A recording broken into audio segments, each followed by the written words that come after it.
Мөрөөдөлтөө битгий бууж өг. Тууштай байж чадвал хизээ нэгэн цагт мөрөөдөлтөө хүрнэ гэдэг үг хүн болгонд зориулагдаагүй бололтой. Ялангуяа Мацуи Хирокид. Мацуи Хирокигийн мөрөөдөл нь мис засалч болох, тэр дундаа мэдрэлийн мис засалч болох байсан бөгөөд 46 нас хүртлийн эмчийн мэргэжлэр суралцсан боловч харамсалтай нь тэрээр анатомийн анхан шатны мэдлэгээч гүйцэд эзэмшиж чадаагүй улмаас мис засал хийх үедээ удаа дараагийн алдаа гаргаж өөрт нь итгэж мис заслын ширээн дээр хөвтсөн өвчтнүүдээ дахир дутуу болгож цаашлаад амь насанд нь хүрсэн байдаг. Яг энэ байдлаас нь болоод түүнийг Японы хамгийн муу мис засалч хэмээн хочлох болсон юм. Ингээд Японы хамгийн муу мис засалч Мацуи Хирокигийн түүхийг эхлүүлцгээе. 2019 оны 7 дугаар сард Японы хамгийн жижиг хотуудын нэг болох Ако хотын эмнэлэгт шинээр нэгэн хүн ажилд орсон нь мэдрэлийн мис заслын эмч Мацуи Хироки байв. Түүнийг ажилд ороход дэмжлэг үзүүлсэн хүн нь тухайн үеийн эмнэлгийн хамгийн туршлагатай мис засалч Чиба байсан бөгөөд Мацуи Хироки түүний хажуудны хэсэгт дадлагчигчаар ажилласан тул түүнийг чадвартай хэмээн үзээд жинхэнэ мис засалч болгож өгсөн байдаг. Мацуи Хироки ажилд орох үедээ эмнэлгийн удирдлагуудаа өөрийгөө 200 орчим мэдрэлийн мис засалт туслахаар оролцсон маш туршлагатай хэмээн танилцуулсан учраас эмнэлгийн зүгээс ч түүнийг олзуурхан хүлээн авсан гэдэг. Ако хотын эмнэлэгт ажилд ороод түүний хийсэн хамгийн анхны мис засал нь 30 настай тархины хоргоо хавдартай өвчтний мис засал байлаа. Мис засал эхлэх үед бүх зүйл хэмээн үргэлжилж байгаа мэт харагдаж байсан бөгөөд Мацуи Хироки мис заслаа маш түргэн хугацаанд бараг л мэдрэлийн мис заслын түүхэнд бичигдэн үлдэх хурдан хугацаанд хийж дуусгасан нь Чиба эмчэд маш гүн гүнзгий сэтгэгдэл төрүүлсэн юм. Гэтэл яасан гэж Мацуи Хирокигийн энэ түргэн байдал шал худлаа байсан бөгөөд өвчтний нийт хавдрын ердөө 20%-ийг л мис заслаараа аваад үлдсэн хэсгийг нь аваагүй болж таарсан. Азар түүний алдааг Чиба эмч засч өвчтөнд 2 дахь мис заслыг нь хийснээр Мацуи Хирокигийн анхны мис засал амжилттай болсонд тооцогдсон байдаг. Ядчил энэ өвчтөн эрүүл мэнд дээрээ хохироогүй үлдсэн гих боловч нэг мис засалд орох ёстой байсан хэрнээ 2 мис засалд орно гэхээр ямартай ч сайн зүйл биш. Эхний мис заслаа багшийнхаа далбоонд ор амжилттай дуусгасан Мацуи Хироки 2 сар дахин мис засал хийлгүй байж байгаад 2 сарын дараа ахин нэг мис засал хийсэн нь 83 настай эмэгтэйн нурууны дарагцсан судлыг сэргээх мис засал байсан боловч нуухыг нь авахгүй нүдийг нь сох хатгана гэдэг шиг хөөрхийн настай эмэгтэйн нурууны судлыг тэр чигт нь гимтээгээд эмэгтэй бүслийнээсээ доошоо тал биеэ тэр чигт нь мэдрэхэ болж шуудхан л дахир дутуу хүн болсон байдаг. Зүгээр л нуруу нүвддэг байсан хүнийг дахир дутуу бүрэн асаргаанд оруулчихсан. Харин энэ бүхний гол буруутан Мацуи Хироки бурууга огт хүлээн зөвшөөрөхгүй байсан нь Чиба эмчийн санааг зовоож байсан ч Чиба эмч шавьяагаа үргэлжлүүлэн өмгөөлөхөөр шийдсэн нь туйлын харамсалтай. Нэг болон 2 дахь мис засал нь амжилттай болсон гэх нэрийг зүүсэн болохоор Мацуи Хироки мис засалч болох мөрөөдлөө биелүүлэхийн тулд яг л жинхэнэ мис засалчид шиг мис засалд дарагдсан байхыг хүсч нэг газрын борлуулалтын менежер аятайл мис засал санал болгож эхэлсэн бөгөөд мис засал хийх хуваараа товлож эхэлсэн аж. Үнэхээр аимшигтэй.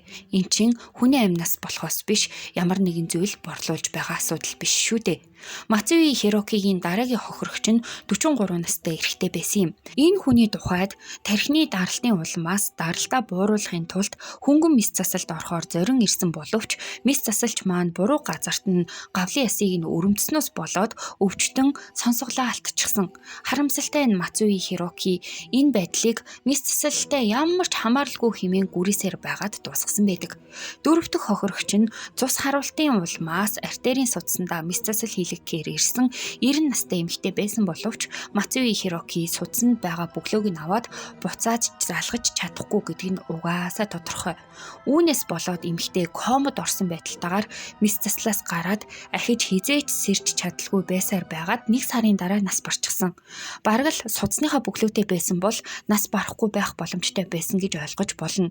Учир нь хүний бие маш ухаалаг учраас судасны бөглөөтэй байгаа хэсгээ ашиглахаа болоод шинэ хялгсан судснуудыг бий болгож судас хоорондоо залгадаг, нэг эсэндээ өөрийгөө итгэж эхэлдэг учраас энэ эмэгтэй амиа алдахгүй байх боломжтой байсан. Тав дахь хохирогч нь 2020 оны 1-р сард нурууны дискний суултаа засуулахаар ирсэн 79 настай эмэгтэй байсан ба Мацуи Хироки мис засал хийх үедээ буруу газар нь буюу нурууны яслуу нь өрөмдөж байгаа нэртэй нурууны ясны голд байрлах гол судаллуу нь өрөмдснөөс болоод хохирогч асар их хэмжээний цус алдаж эхэлсэн бөгөөд мис заслын өрөө тэр чихтэй цусан далай болсон гэж. Өвчтөн нь ингэтлээ их цус алдаж байхад хүртэл Мацуи Хироки өөрийнхөө руу зүтгэж зогсолтгүй өрөмцөөрөл байсан гэдэг. Яг энэ мис заслын дараагаас эмнэлгийн хяналтын алба энэ алдааг гадарлаж эхэлсэн боловч Мацуи Хирокиг хамгаалдаг Чиба эмч нь байсаар байсан тул ахиад л хариуцлага яригдaltaгүй өнгөрсөн юм. Уул нь Япон улс чинь тэр чихтэй хариуцлагын их орон автал Мацуи Хирокигийн тохиолдол дээр тэр байдал огтоос ажиглагдаагүй. Ийхүү тав дахь хохирогч нь тал биеэ мэдэрхэ болсон төдийгүй өтгөн шингэнэ хүртэл мэдэрхэ болсон байдалтай болсон. Энэ хохирогч дээр Мацуи Хироки хүссэн хүсээгүй анхаарал хандуулахаас өөр аргагүй байдалтай болсон бөгөөд эмнэлгийн хяналтын алба нь гадарлсан гэдгээс болоод эмнэлгээс гарсныхан дараа сэргээн засах эмнэлэгт хэвтэгт нь дэмжлэг үзүүлсэн боловч юу ч өөрчлөгдөөгүй өвчтний биеийн байдал огтоосоо сайжраагүй юм. Ер нь Мацуи Хирокигийн хувьд эмч хүнд байхааргүй маш муу ёс суртахуунтай мэрэгжлийн ур чадваргүй нэгэн байсан бөгөөд ажлынхан ширээл гэхэд бараг л нохон хороо байсан хэмээн дуртагдсан байдаг. Ширээн дээр нь өвчтнүүдийн мэдээлэл бичих цаас хоол унд тэр байтугай заван оймс нь хүртэл хөглөрсөн байдалтайгаар байж байдаг. Үүгээрч зогсохгүй Мацуи Хироки мис заслынхаа дундуур гараад алга болчихдог байсан ба нэг удаа мис заслынхаа дундуур машин зардаг газарт машин үзчихсээ явж байсан болоход хүртэл нотлогдсон. Яг энэ байдлыг эмнэлгийнхэн тэр чигтээ гадарлаж эхэлсэн боловч бүгд л дуугүй байхаар шийдчихсэн байдаг. Ако хот өөрөө жижигхэн хот бас эмнэлгийн ажилчид нь тэтгэврт гарсан хойно хүртэл эмнэлэгтээ үлдэн ажилладаг байсан болохоор ажлынхаа нэр хүндийг муудахыг хүсээгүй гэх юм уу та. Хяналтын албаны дарга гэх эмэгтэйч бас энэ эмнэлгээсээ тэтгэврт гарсан сувилагч байлаа. Хэдийн эмнэлгийнхэн гадагшаа задлахгүй байхыг зорж байсан боловч дотроо бол нэлээд чимээ шүүгөөтэй байсан гэхэд хэлсдэхгүй.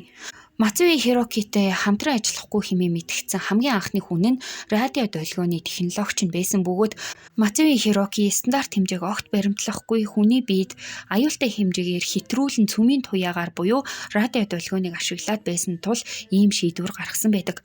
Харамсалтай нь Мацуи Хироки биел гол хүн, биел гол мис засалчин гих хандлагаар байнга алдаагаа хүлээн зөвшөөрдөггүй байсан. Ямар сайндаа л судсан дотор тоцсгогчтой мис засал хийх үедээ хит их радио долгион ашигласнаас болоод мис заслын багийнхан бүгд зүгтаахав дээ. Яг энэ алдаа гаргаж байх үед түүний хамгаалагч Чиба эмч мис засалчдын шинэ жилийн үдшилтэд оролцож таарсан бөгөөд Мацуи Хироки өөртөө нуулцахаас өмнө түүнийг удирдах байсан мис засалчтай уулзсан байдаг. Тухайн эмчийн хувьд Мацуи Хироки би даагаад ганцаараа мис засалч хийж байгаа гэдгийг сонсоод шуудхан л царай нь хухаа цайсан бөгөөд ямар ч чадваргүй дээрээс нь анатоми мэдлэггүй нэгэн болохыг Чиба эмчид гэрчлэн ярьж өгснөөр Чиба эмч Мацуи Хирокигийн гаргаад байгаа алдаа нь анхлан суралцаж байгаа эмчинд тохиолдоод байгаа алдаанууд биш анхнаасаа л өөрөө буруу хүнээ таньсан болохоо ойлгосон аж.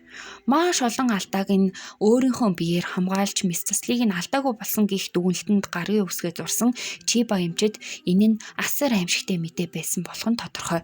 2020 оны 1-р сарын 22-ны өдөр Мацуи Хироки ахин нэгэн алдаа гаргаж 74 настай эмэгтэйд мис засал хийж байх үедээ түүний амь насанд хүрэнгээ алдсан боловч Чиба эмч мис засал руу н орж ирээд өвчтнийг нь аварсан байдаг. За энэ цагаас хойш эмч сувилагч гээд ямар ч хүн Мацуи Хирокигийн мис засалд дагалдан орохгүй байхаар шийдцгээсэн төдийгүй Чиба эмч хамгаалахаа болохоор шийдсэн. Ийм олон хохирогч гарч ирсний дараа л эмнэлгийн удирдлагууд чадваргүй мис засалчийн талаар авч хэлэлцсэн бөгөөд мис засал хийхийг хориглож уур чадварынхын мэдээллийг ахин нэгэн удаа судлахаар шийдцгээсэн. Гэтэл яасан гэж Мацуи Хироки өөрийгөө танилцуулах үедээ 200 гаруй мис засалд гар бие оролцсон хэмээн танилцуулсан да. Гэтэл энэ байдал нь шал худлаа байсан бөгөөд ердөө 30-40 мис засалд оролцсон нэгэн байсан юм. Ийм үед ямар ч хүн эцнээсээ болоод уул нь ажилласаа гарах байх. Гэтэл Мацуи Хироки ажилласаа гарахгүй байснаар зогсохгүй эмнэлгийн бүх хүнийг тэр дундаа Чиба эмчийг сүртүүлж эхэлсэн. Юугаар гэдг нь их сонирхолтой. Түүний сүрдүүлсэн зүйл нь өөрийнх нь гаргасан алдаанууд байсан бөгөөд ийм олон хүний мэс засал дээр алдаа гаргаж чад байхад бүгд таг дуугүй байгаад зогсохгүй Чиба эмч алдаагүй гэж гарын үсэг зураа бидтэй химэн сүрдүүлснээр эмлэг тэр даяараа гарах гарцгүй болж түүний эсрэг үйлдэл гаргаж чадхаа болсон гэж. Яг үнэндээ эмнэлгийн нэр хүнд юу юунаас илүү чухал байсан бололтой. Ингээд ч болсонгүй. Чиба эмчийг цагдаагийн газарт шалгуулахаар өгсөн бөгөөд өөрийг нь шатнаас түлхэж хөнөөхийг завцсан хэмээн мэдүүлсэн. Яагаад ингэж түлхсэн гэдг нь бас сонирхолтой. Мацуи Хироки Чиба эмчээс тусламж хүсч ахин мэс заслаа хийж эхлэхийн тулд байнга гуйж говших болсноор улмаар тэдний дунд маргаан өрнөж Чиба эмч түүнийг түлхсэн байлаа. Ер нь бол Чиба эмчлүү бичсэн мессежүүд дээр нь эдгээр зүйлс нь тодорхой бичигдсэн байсан бөгөөд Мацуи Хироки өөрийгөө ерөнхий анатоми мэдлэггүй хэмээн хүртэл бичсэн байдаг. Ямар ч мэдлэггүй хэрнээ мэс засалж болохыг мөрөөддөг нь нэг ёсондоо гамшиг юм да.